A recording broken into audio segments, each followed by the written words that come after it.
नमस्कार साथियों, आप सबका पुनः स्वागत है श्रद्धा वेद पुराण में। तो आज हम लोग डिस्कस करेंगे श्रीमद् भगवद गीता अध्याय 6 श्लोक अर्थ 12। इससे पहले हम लोगों ने अध्याय 1 से 5 तक सभी श्लोक अर्थ सरल हिंदी भाषा में दोनों ही चैनल श्रद्धा एस्ट्रो ज्योतिष, श्रद्धा वेद पुराण में अपलोड कर दिए हैं। आप प्लेलिस्ट सेक्शन में जाके अलग अलग श्लोक अर्थ का वीडियो देख सकते हैं। तो शुरुआत करते हैं। आज के श्लोक अर्थ में भगवान श्री कृष्ण किसके बारे अर्जुन को समझाते हैं। उस आसन पर बैठकर चित्त और इंद्रियों की क्रियाओं को वश में रखते हुए मन को एकाग्र करके अंतःकरण की शुद्धि के लिए योग का अभ्यास करें।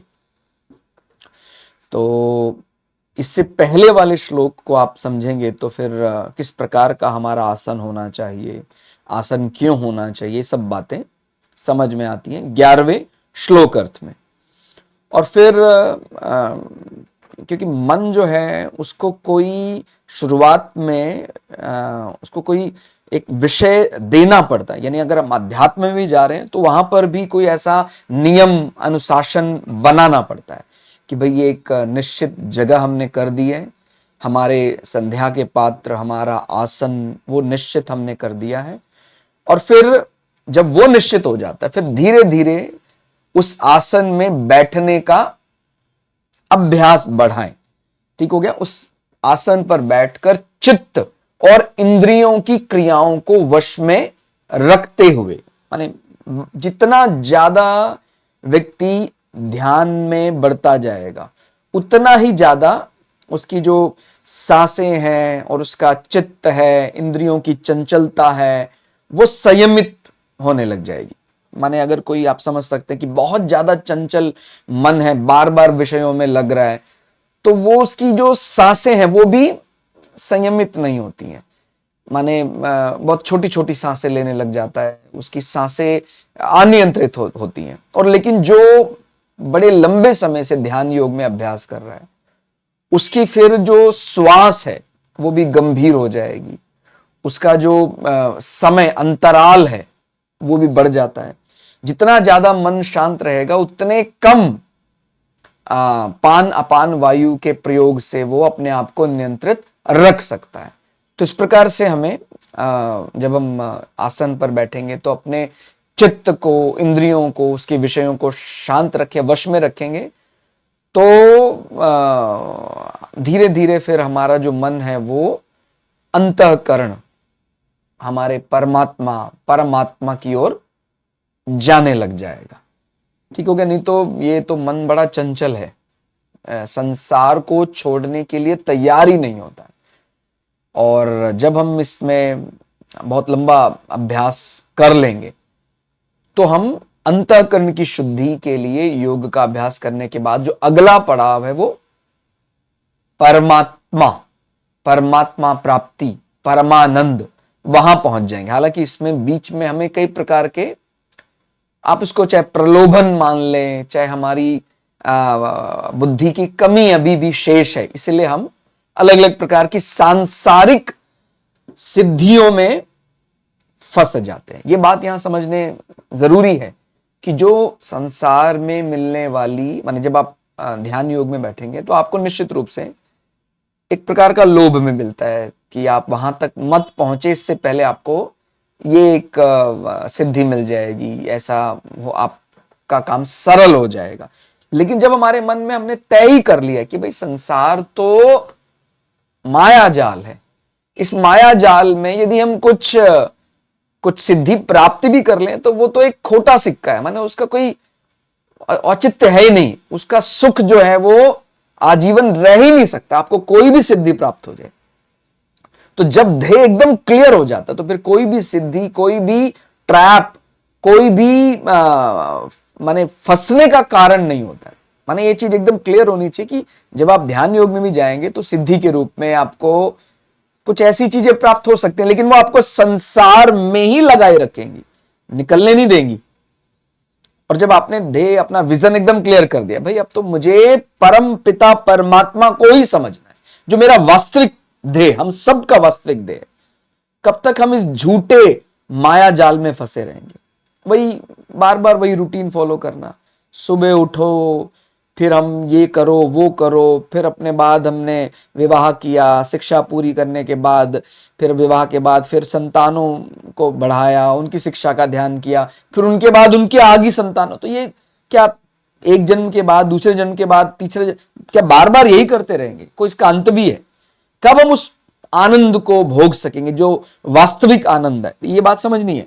मैं जो ये भोगने की बात कर रहा हूं, इसको परमानंद में इस प्रकार से भोगने की बात नहीं आती है, क्योंकि जो परमानंद है वहां पर और अतिरिक्त आनंद समा ही नहीं सकता है। इसीलिए हम वहां पर कुछ ऐसा सुख या दुख का अनुभव नहीं करते। तो आपको यह बात समझनी होगी, वहां पर आपको कुछ नया सुख नहीं मिलेगा, लेकिन आपको कुछ वहां नया दुख भी नहीं मिलेगा। जो एक्सट्रीम कहा जा सकता है, परमानंद कहा जा सकता है, वहां पर जब उसके आगे कुछ और आनंद है ही नहीं, तो वहां पर हम शांत हो जाते हैं। फिर तो थोड़ा और सरल शब्दों में यदि समझते हैं, आसन के विषय में ऐसा आया है कि जिस किसी आसन में बैठे, उसमें लगातार लंबे समय तक बैठे, इतने समय तक इधर उधर हिले डुले बिना जब हम बैठते हैं, बैठने का अभ्यास करते हैं, तो मन और प्राण स्वतः स्वाभाविक रूप से शांत हो जाता है। कारण कि मन की चंचलता शरीर को स्थिर नहीं रहने देती। ध्यान के समय शरीर का स्थिर होना बहुत आवश्यक है।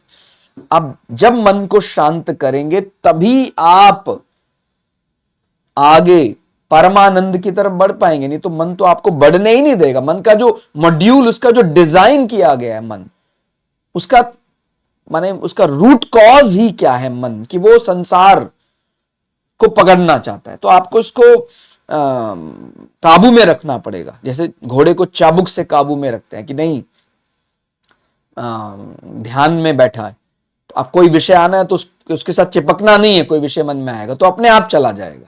ठीक हो गया? तो मन को एकाग्र करे, मन को संसार के चिंतन से हटा दे। इसके लिए ऐसा विचार करें कि अब मैं ध्यान करने के लिए आसन पर बैठा हूं। माने हमने जो इससे पहले वाले श्लोक में समझा था कि एक नियत स्थान बनाए, एक आसन बनाए, एक व्यवस्था बनाए, और फिर मन को ये बात समझा दें कि अब मैं उस आसन पर बैठ गया। हालांकि जब हम इसमें पारंगत हो जाते तो फिर हमें इस प्रकार के आडंबरों की, हालांकि देखिए ये आडंबर आसन बनाना ऐसा लग सकता है कि ये भी तो एक प्रकार का व्यवस्था बनाना है, लेकिन अच्छे के लिए व्यवस्था बनाना बुरा नहीं माना जा सकता है। ठीक हो गया? माने एक प्रकार से मन को हम वहां ये बात कोशिश करते हैं रियलाइज कराने की, भाई देख हमने ये व्यवस्था बनाई है, अभी यहां ध्यान लगाना है। आसन में मैं आ गया हूं, अब संसार की तरफ नहीं जाना है। अगर संसार की तरफ जाएंगे तो फिर ना ध्यान में बैठकर हम संसार का काम कर सकते हैं, ना ध्यान में ही लग सकते हैं।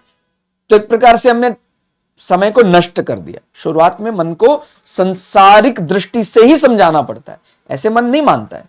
और जब हम उसको मना लेते हैं, फिर वो चाबुक से मन को उस दिशा में चलाना शुरू कर देते हैं। शुरुआत में पहले हम प्रेम से उसको कहते हैं कि भाई सांसारिक विषय, संसारिक परिभाषा के रूप में लाते हैं, भाई ये हमने बहुत बढ़िया आसन बना लिया है, तो मन उसकी तरफ आता है, आकर्षित होता है। और फिर जब वहां आ जाता है तो उसके बाद फिर उसको पकड़ कर रखते हैं कि नहीं अब हम यहां बैठ गए हैं, नहीं तो सांसारिक दृष्टि से भी हमारा समय व्यर्थ हो जाएगा अगर हम ना ध्यान में मन लगा पाए और ना ही संसार का कोई कर्म कर पाए। तो इसको आगे समझते हैं। अब मैं ध्यान करने के लिए आसन में बैठ गया हूं। यदि इस समय मैं संसार का चिंतन करूंगा तो अभी संसार का काम तो मैं कर नहीं पाऊंगा, क्योंकि मैं ध्यान के लिए बैठा हूं। और संसार का चिंतन होने से परमात्मा का चिंतन भी नहीं हो पाएगा। तो एक प्रकार से दोनों ही तरह से मैं खाली रह जाऊंगा, ना तो परमात्मा का चिंतन हो पाएगा और ना ही मैं संसार के लिए कोई काम कर पाऊंगा। तो दोनों ही प्रकार से मेरा नुकसान हो रहा है। उसको सांसारिक परिभाषा में धीरे उसको समझाना पड़ता है मन को। और ध्यान का समय बीत जाएगा, इसलिए इस समय मेरे को संसार का चिंतन नहीं करना है, परंतु मन को केवल परमात्मा में ही लगाना है, ऐसा दृढ़ निश्चय करके बैठ जाइए। ठीक हो गया? तो ऐसा दृढ़ निश्चय करके जब आप बैठ जाएंगे तो उसकी अगली स्टेज क्या होगी? तो बोलते जब आपने ऐसा मन को रियलाइज करा दिया कि नहीं, मुझे संसार का चिंतन नहीं करना है, आपका ऐसा स्वीकार करने के बाद भी कोई विचार मन में आ सकता है, तो अगली स्टेज क्या है? ऐसा चिंतन के उपरांत मन में यदि कोई विचार आ भी जाता है तो वह स्वतः अपने आप ही चला जाता है, क्योंकि हमने मन को समझा लिया, तो मन उसकी तरफ नहीं भाग रहा है, मन उससे नहीं चिपक रहा है। ठीक हो गया?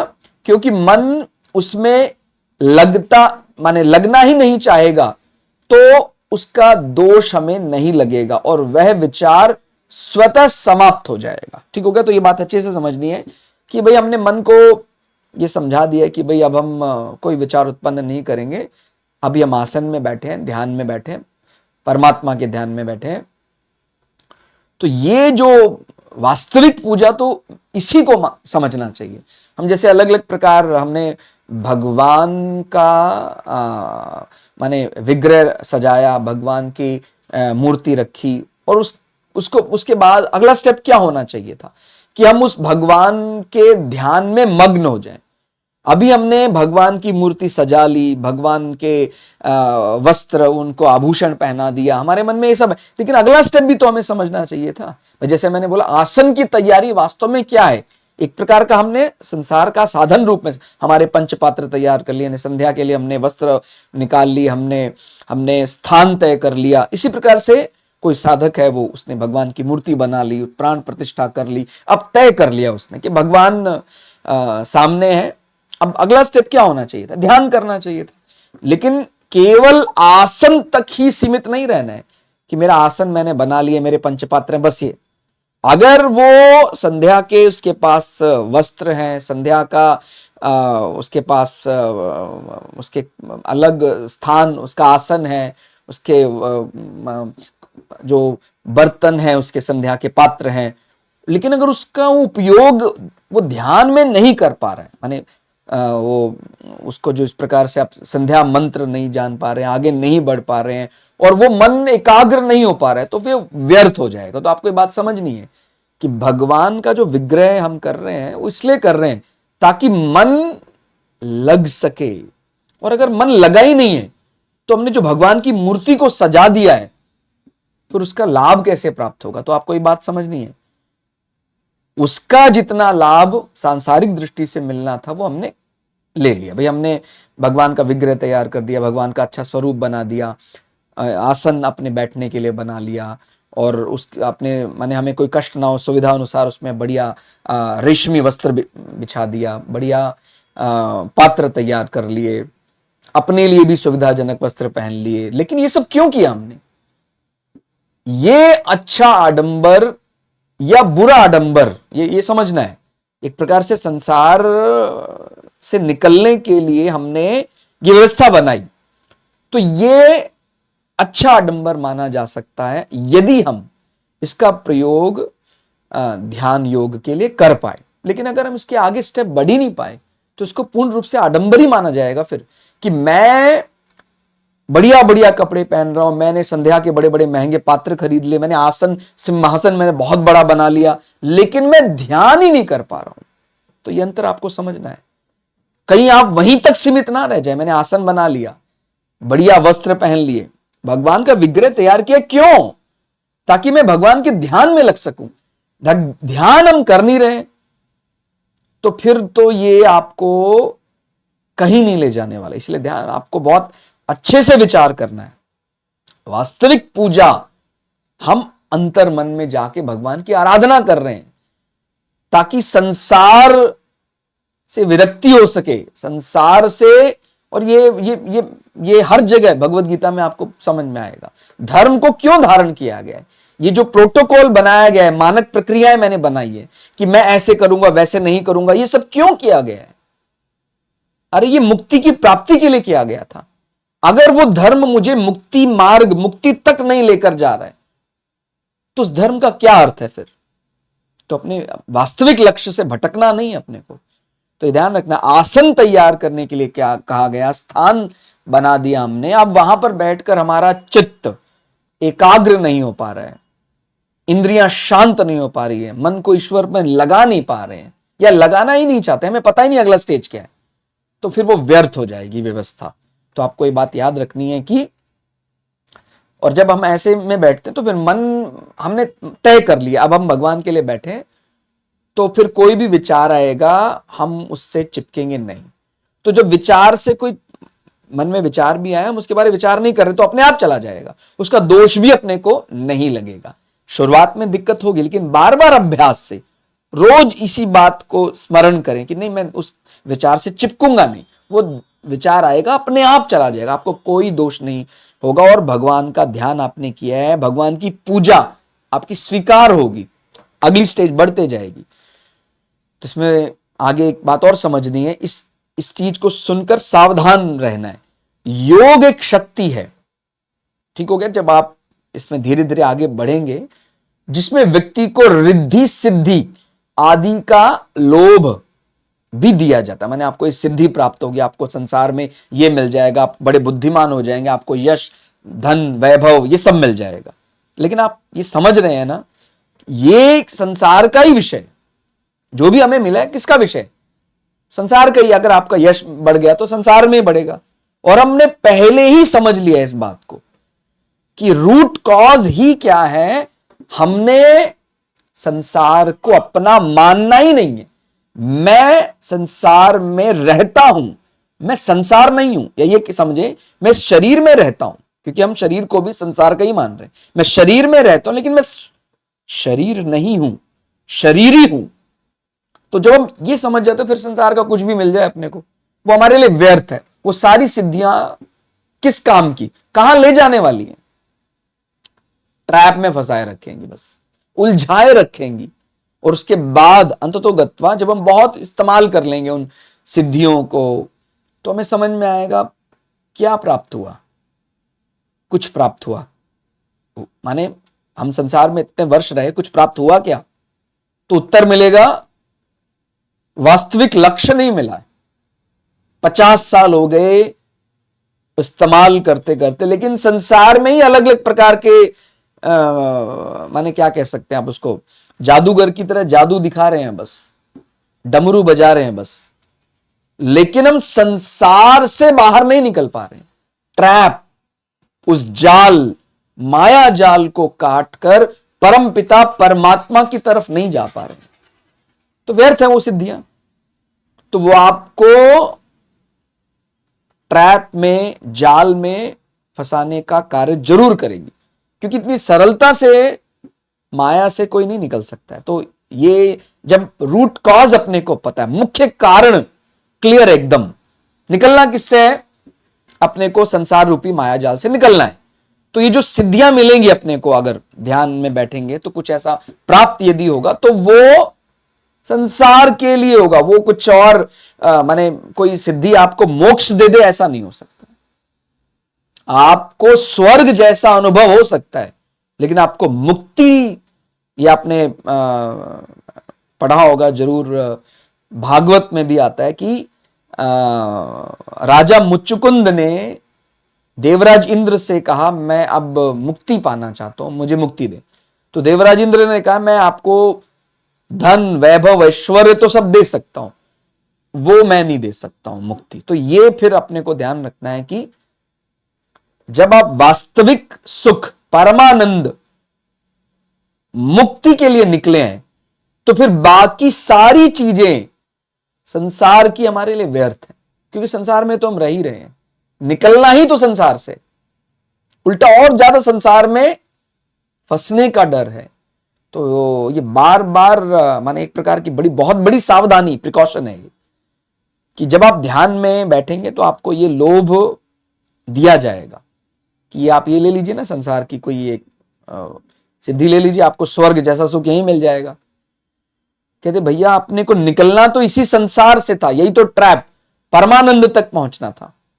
मतलब आप उसको ऐसा समझिए कि आप परमानंद, मोक्ष और एक सामान्य सांसारिक नींद की तुलना यदि करने लग जाएं, तो मुझे लगता है तो हमारी अल्प बुद्धि है।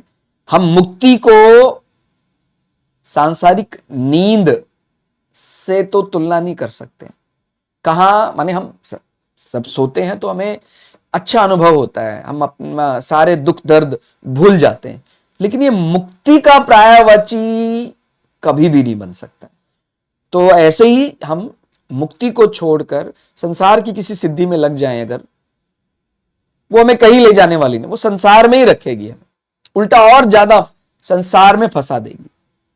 तो इसीलिए जो अभी केवल अध्याय 6 के 12वें श्लोक में सीधा आ गया है, उससे हम विनम्र प्रार्थना करेंगे इससे पहले वाले श्लोक को समझें, तो आप समझ पाएंगे कि हमने क्या तय किया था, भगवत गीता में क्या बताया गया था। रूट कॉज, ये जो संसार रूपी माया जाल है, इसी से निकलना है। तो ये सिद्धियां किसकी दक्ष बनाएंगी आपको? संसार की। ठीक हो गया? तो आदि का लोभ परमात्मा तक जाने नहीं देता है, इसलिए सदैव ये याद रखें, सांसारिक पदार्थ, भोग, मान, बड़ाई, आराम, यश, प्रतिष्ठा, सुख, सुविधा आदि को त्याग कर योग मार्ग में प्रशस्त हों, तभी अंततो गत्वा परमात्मा तक पहुंच सकेंगे। तो आपको ये ध्यान रखना है कि ये जितने भी अलग अलग प्रकार के प्रलोभन हैं, निश्चित रूप से आपको मिलेंगे।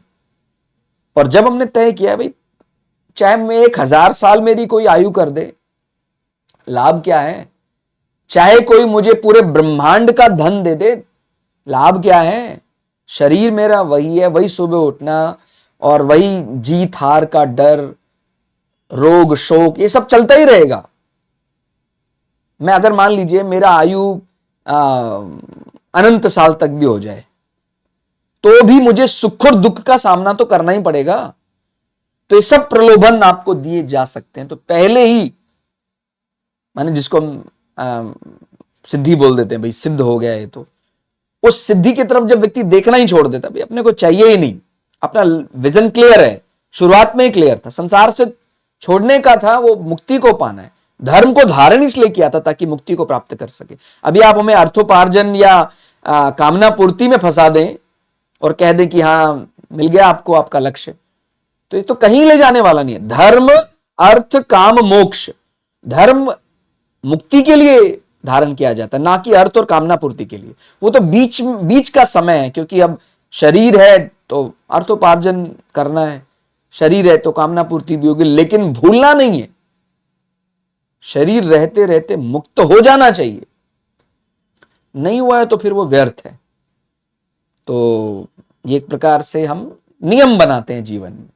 प्रकृति को, ईश्वर को नियम बहुत अच्छे लगते हैं। तो आसन हमने स्थान तय किया, और हमने संध्या के पात्र इस प्रकार से कैसा होना चाहिए स्थान, वो सब तय किया। फिर भगवान के ध्यान के लिए बैठे। फिर ध्यान करेंगे तो आपको ये मन को समझाना होगा कि भाई अगर मन में विचार आएगा तो उससे अलग रहना, चिपकना नहीं, क्योंकि संसार को ही तो त्यागने की बात करनी है। तो जब आप ऐसा 2-3 बार 4 बार कर लेंगे, तो फिर आपको ऐसा प्रलोभन भी मिलेगा कि भाई ये तो व्यक्ति पूरा बहुत बढ़िया ध्यान लगा रहा है, इसको संसार का कोई ऐसा बड़ी उपलब्धि दी जाए, जिसको सिद्धि बोल देते हैं। अब जो व्यक्ति उस सिद्धि को पकड़ लेगा तो वो आगे फिर बढ़ ही नहीं पाएगा। और जो सिद्धियां मिलने पर भी इग्नोर करेगा, भाई अपने को चाहिए ही नहीं, आप जो मर्जी दे दो, तो फिर वो अंततोगत्वा उसके लक्ष्य तक पहुंच जाएगा। तो हमें अपने लक्ष्य नहीं भूलना है, वो है मुक्ति की कामना हमने जो की है वो अंततोगत्वा मुक्ति तक पहुंचा दे अपने को। तो आज के लिए इतना ही। श्लोक अर्थ आपको कैसा लगा कमेंट करके जरूर बताइएगा। मिलते हैं अगली वीडियो में, तब तक के लिए जय श्री भगु पराशरा, जय श्री शुक्राचार्य, नमस्कार।